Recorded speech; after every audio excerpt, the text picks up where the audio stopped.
समय था जब एस्गार्ड बहुत ही पावरफुल हुआ करता था, पर वो एस्गार्ड अब जल रहा था। दुश्मनों के वार से, गोलियों की रफ्तार से थंडर की करसती आवाज भी मानो शांत हो गई थी। थॉर अब जख्मी पड़ा था। न्यूज में लगातार अब यही दिखा रहे थे कि the god of thunder Thor अब हार चुका है। तो आगे क्या हुआ आज हम इस वीडियो में जानेंगे। तो वीडियो में आगे बढ़ने से पहले अगर आपने इसका फर्स्ट पार्ट नहीं देखा है तो पहले इसे देख ले, ताकि आगे की कहानी आपको अच्छे से समझ आए। तो बिना किसी देरी की कहानी में आगे बढ़ते हैं। मेरा नाम है काव्या और आप देख रहे हैं siege, the siege of Asgard. जंग के इस मैदान में जब बाल्डर का मुकाबला एरिस से होता है, तब बाल्डर उससे पूछता है कि तुम ऐसा क्यों कर रहे हो एरिस। जिस पर एरिस कहता है, तुम्हें क्या लगता है ऐसा करने में मुझे मजा आ रहा है? यहाँ जो कुछ भी हो रहा है उसके जिम्मेदार तुम खुद हो। बाल्डर बोलता है कि तुम ये क्या बोल रहे हो, मुझे कुछ समझ नहीं आ रहा है और एस्गार्ड पे हमला ये एक पागलपन है। एरिस बोलता है ये सब तुम्हारी गलती है, तुमने थ्रोन ऑफ ओडिन का गलत इस्तेमाल किया है। तुम्हें क्या लगा तुम थॉर को एस्गार्ड से बाहर निकाल दोगे और लोकी को अपनी मनमानी करने दोगे और हम ये सब कुछ देखते रहेंगे? तभी वहाँ हेमडल आ जाता है और बोलता है कि तुम अभी पूरी सच्चाई नहीं जानते सन ऑफ जियस। बाल्डर ही इस वक्त एस्गार्ड का किंग है। एरिस बोलता है ये तुम क्या कह रहे हो हेमडल?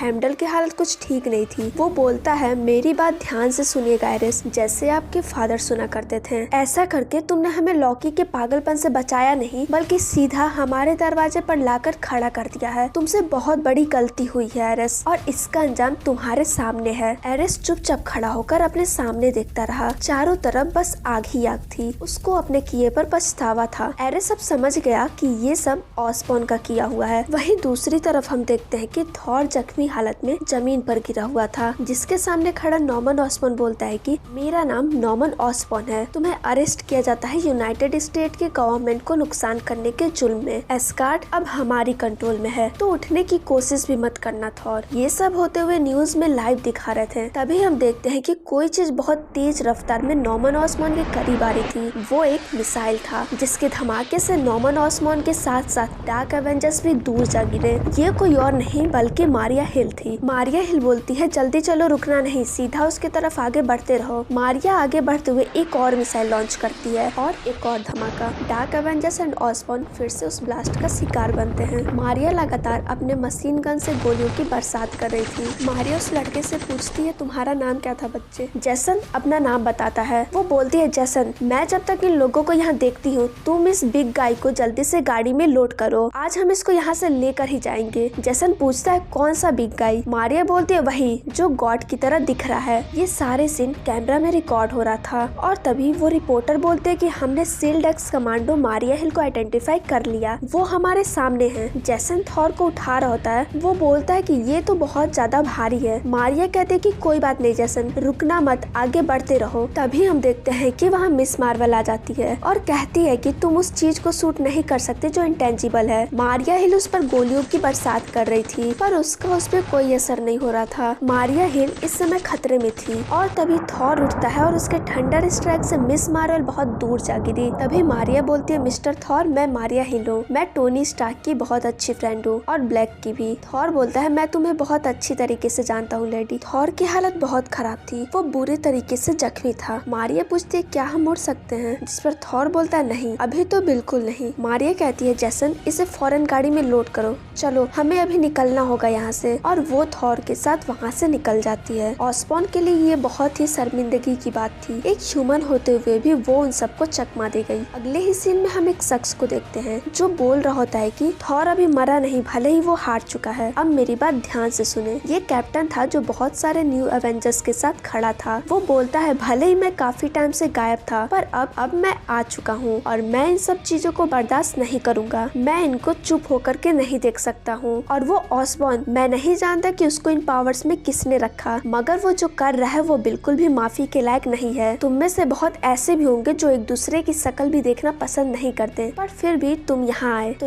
ये समय आपसी मसलों का नहीं है, ये समय है लोगों को ये दिखाने का कि सुपर हीरो सिर्फ नाम के सुपर हीरो नहीं होते। हमारे साथियों पर हमला हुआ है और हमें उनका साथ देना चाहिए। दूसरी तरफ ऑसबॉर्न बोलता है कि मारिया यहाँ क्या कर रही थी? मिस मार्वल कहती है कि मैं खुशी से उसके पीछे जाना चाहूंगी, पर ऑसबॉर्न कहता है नहीं, मैं वोल्वरिन को उसके पीछे भेज रहा हूँ, वो उसे ट्रैक कर लेगा। ऑसबॉर्न बोलता है चाहे जो भी करना पड़े, मारिया हिल को जान से मार दो। और तभी हम देखते हैं कि कोई चीज फिर से ऑसबॉर्न की तरफ तेजी से आ रही थी, पर इस बार बार ये कोई मिसाइल नहीं बल्कि ये एरिस था, द गॉड ऑफ वॉर। वो बहुत ही गुस्से में था। वो बोलता है कि ऑसबॉर्न, तुमने मुझे झूठ बोला और मैंने कहा था कि अगर तुम्हारी बात झूठी निकली तो मैं तुम्हें नहीं छोड़ूंगा। और यही बोलते ही एरिस उस पर अटैक करने जा ही रहा होता है, तभी वहाँ सेंट्री आ जाता है और एक जोरदार अटैक एरिस पे। एरिस खुद को रोकते हुए बहुत दूर चला जाता है। एरिस उठता है और बोलता है, लगता है मैंने तुम्हें दोस्त समझ के गलती कर दी, पर अब नहीं। वो दोनों फिर से एक दूसरे के तरफ बढ़ते हैं। सेंट्री के एक और अटैक से एरिस गुस्से में पलटवार करता है। सेंट्री नीचे की तरफ गिरते ही जा रहा था। फिर हम देखते हैं कि सेंट्री एरिस को लेते हुए एस्गार्ड के आर पार चला जाता है, जिसको देख सभी लोग दंग रह जाते हैं। बाल्डर कहता है